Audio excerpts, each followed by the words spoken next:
একটা প্রশ্ন করি, আপনি কি কখনো কাউকে মেসেজ দিয়ে জিজ্ঞেস করেছেন যে ভাই একটা নিশ দেন, অথবা আমার কোন কন্টেন্টে কাজ করা উচিত? প্রতিদিন আমার ইনবক্সে কমপক্ষে 20 থেকে 30 জন মানুষ এই একটা প্রশ্নই করে। আজকের ভিডিওতে এটাই শেখাবো আপনার আসলে কোন নিশ নিয়ে কাজ করা উচিত। আসসালামু আলাইকুম, আমি হৃদয়। অনেকেই আমাকে ইনবক্সে নক দেন কন্টেন্ট ক্রিয়েশন বা ইউটিউব সম্পর্কে, কিন্তু সবচেয়ে বেশি যে প্রশ্নটা আসে সেটা হলো, ভাই কোন নিশে কাজ করব অথবা কোন কন্টেন্ট নিয়ে কাজ করব। কিন্তু সত্যি কথা হলো, নিশ কেউ কাউকে দিয়ে দিতে পারে না। আজকের ভিডিওতে আমি আপনাকে কোনো নিশ সাজেস্ট করব না, বরং আজকে আমি আপনাকে এমন একটা জিনিস শিখিয়ে দিব, সেটা যদি আপনি শিখে যান তাহলে আপনাকে আর কখনো কাউকে গিয়ে জিজ্ঞেস করতে হবে না, ভাই একটা নিশ বলে দেন। কারণ আপনি নিজেই নিজের জন্য শত শত নিশ খুঁজে বের করতে পারবেন। তো চলুন নিশ সিলেকশন প্রশ্নটার একটা পার্মানেন্ট সমাধান বের করি। প্রথমে জেনে নেই নিশ আসলে কি। অনেকেই নিশ শব্দটা শুনে মনে করেন এটা অনেক জটিল কিছু। আসলে ব্যাপারটা খুবই সহজ। নিশ মানে হচ্ছে একটা নির্দিষ্ট বিষয় বা ক্যাটাগরি, যেটা নিয়ে আপনি নিয়মিত কন্টেন্ট বানাবেন। ধরেন সবকিছু নিয়ে ভিডিও করাকে জেনারেল কন্টেন্ট বলে, কিন্তু যদি আপনি শুধু ভ্রমণ নিয়ে ভিডিও করেন তাহলে সেটা ট্রাভেল নিশ। হরর গল্প বলেন তাহলে সেটা হরর নিশ। মোটিভেশনাল ভিডিও করেন তাহলে সেটা মোটিভেশন নিশ। গান বাজনা নিয়ে কাজ করেন তাহলে সেটা মিউজিক নিশ। মানে একটা নির্দিষ্ট বিষয় মেনে নেওয়াই হলো নিশ। এখন প্রশ্ন হলো, এত সহজ একটা জিনিস হওয়া সত্ত্বেও মানুষ কেন নিশ খুঁজে পায় না? কারণ বেশিরভাগ মানুষ তিনটা বড় ভুল করে। প্রথম ভুল, ট্রেন্ড দেখে নিশ নেয়। যেমন ধরুন এখন এআই ভিডিও ট্রেন্ড করছে, তাই সবাই বলছে AI automation, AI channel, faceless channel, তারপর সবাই ওই দিকেই দৌড়াচ্ছে। কিন্তু তারা একটা জিনিস ভাবে না, আমার কি আসলে এই জিনিসটার উপরে আগ্রহ আছে? দ্বিতীয় ভুল, অন্যকে দেখে কপি করা। অমুক ইউটিউবারের ট্রাভেল ভিডিও ভাইরাল, তাই আমিও ট্রাভেল শুরু করলাম। তমুক গেমিং করে সফল, তাই আমিও গেমিং শুরু করলাম। কিন্তু বাস্তবতা হলো, অন্যের পথ কপি করলে আপনার নিজের পথ কখনো তৈরি হয় না। তৃতীয় ভুল, দ্রুত টাকা পাওয়ার চিন্তা। অনেকে ভাবে যেখানে দ্রুত টাকা আসবে সেখানেই কাজ শুরু করব। কিন্তু সমস্যা হলো, টাকা না পেয়ে তারা কিছুদিন পরেই ক্লান্ত হয়ে যায়। কারণ যে কাজে আগ্রহ নেই সেই কাজ মানুষ বেশি দিন করতে পারে না। নিশ সিলেক্ট করার তিনটা ফর্মুলা আছে। একটা ভালো নিশ সাধারণত তিনটা জিনিসের উপর দাঁড়িয়ে থাকে: ইন্টারেস্ট, স্কিল, ডিমান্ড। এই তিনটা জায়গা যেখানে একসাথে মিলে যায় সেখানেই তৈরি হয় একটা পারফেক্ট নিশ। বুঝিয়ে বলি। নাম্বার 1, ইন্টারেস্ট অর্থাৎ আগ্রহ। আপনি কোন বিষয় নিয়ে ঘন্টার পর ঘন্টা কথা বলতে পারেন? যেমন ভ্রমণ, টেকনোলজি, গল্প, গেমিং, ইসলামিক আলোচনা, যে কোনো কিছু হতে পারে। যে জিনিসটা করতে করতে আপনার বিরক্তি আসে না, সেটাই হচ্ছে আপনার ইন্টারেস্ট। নাম্বার 2, স্কিল অর্থাৎ দক্ষতা।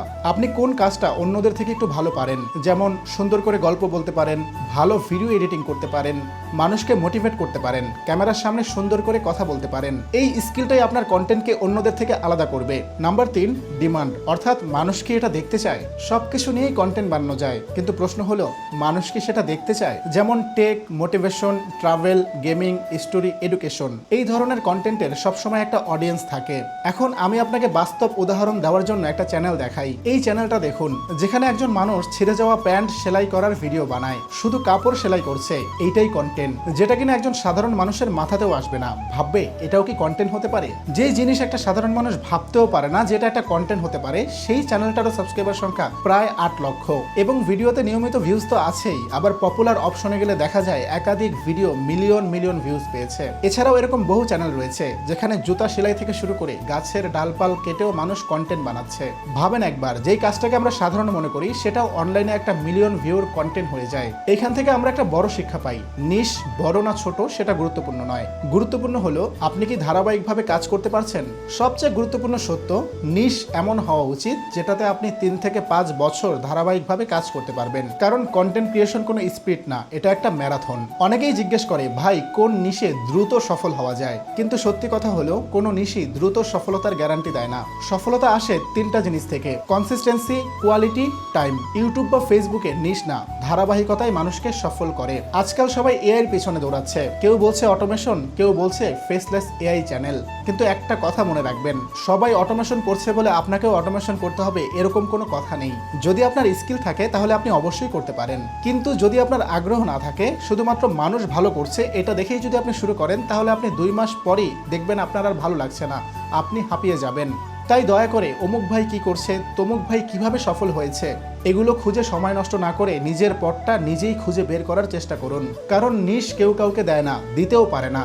ধরেন আমি যদি আপনাকে কোনো নিশ সাজেস্ট করেও থাকি, আমি আপনাকে সেই নিশটাই সাজেস্ট করব যেটাতে আমি দক্ষ, যেটা করতে আমি এনজয় করি। কিন্তু সেই নিশ নিয়ে কি আপনি বেশি দূর এগোতে পারবেন? কারণ আমার যেটা ভালো লাগে আপনারও যে সেই একই জিনিস ভালো লাগবে এরকম কোনো কথা নেই। আর যদি সেই ভালো লাগাটাই না থাকে তাহলে খুব অল্প সময়ের মধ্যেই আপনাকে থেমে যেতে হবে। বেশিরভাগ মানুষ অনলাইনে সফল হতে পারে না শুধু এই একটা কারণে, কারণ তারা নিজের মনকে প্রাধান্য দেয় না, প্রাধান্য দেয় অমুক ভাই কি করে সফল হলো সেই বিষয়ের উপরে। তারপর তার থেকে সাজেশন নিয়ে শুরু করে। এরপর কিছুদিন কাজ করার পরে যখন ভিউ না পায় তখন আবার অন্য কারো ইনবক্সে যে নতুন সাজেশন চায়। আর এভাবেই তাদের দিনের পর দিন কেটে যায়, অনলাইনে আর ভালো কিছু করা হয়ে ওঠে না। সুতরাং প্রতিদিন যখন ইউটিউব বা ফেসবুক স্ক্রল করবেন তখন চেষ্টা করেন নিজেই খুঁজে বের করতে কোন নিশের উপর আপনার আগ্রহ রয়েছে, কোন নিশের উপর আপনার দক্ষতা রয়েছে এবং সেই নিশটার উপর মানুষের চাহিদা আছে কিনা। ব্যাস এইটুকুই। তারপর শুরু করে দেন আপনার জার্নি। আপনার আগ্রহ, আপনার দক্ষতা আর মানুষের চাহিদা, এই তিনটা জায়গা যেখানে একসাথে মিলে যাবে সেখানে আপনার সফলতার পথ লুকিয়ে আছে। মনে রাখবেন, হয়তো আজকে আপনার ভিডিওতে ভিউ আসবে না, হয়তো অনেক দিন আপনার ভিডিও কেউ দেখবে না, কিন্তু যদি আপনি থেমে না যান, যদি আপনি ধারাবাহিক থাকেন, তাহলে একদিন না একদিন আপনার কন্টেন্টও মানুষের কাছে পৌঁছাবেই। আর সেদিন আপনি বুঝবেন সঠিক নিশ পাওয়ার চেয়ে সঠিকভাবে কাজ করে যাওয়াটাই বেশি গুরুত্বপূর্ণ ছিল। ভিডিওটা এখানেই শেষ, তবে শেষ করার আগে আরেকটা কথা বলি। আমি জানি এত কথা বলার পরেও অনেকে বলবেন, ভাই কাজ শেখাবেন না, তাহলে এত জ্ঞানের কথা বলে লাভ কি? সত্যি বলতে আমি লাইক কমেন্ট পাওয়ার আশায় ভিডিও বানাই না, কোনো কোর্স সেল করারও উদ্দেশ্য নেই। নিজের কাজের ফাঁকে যতটুকু সময় পাই চেষ্টা করি নিজের অভিজ্ঞতা থেকে কিছু আইডিয়া আপনাদের সাথে শেয়ার করতে। তবুও অনেকে কাজ শিখতে চান, কিন্তু পার্সোনালি 1-to-1 কাজ শেখানোর মতো সময় আমার হবে না। তাই আমি একটা পেজ খুলেছি।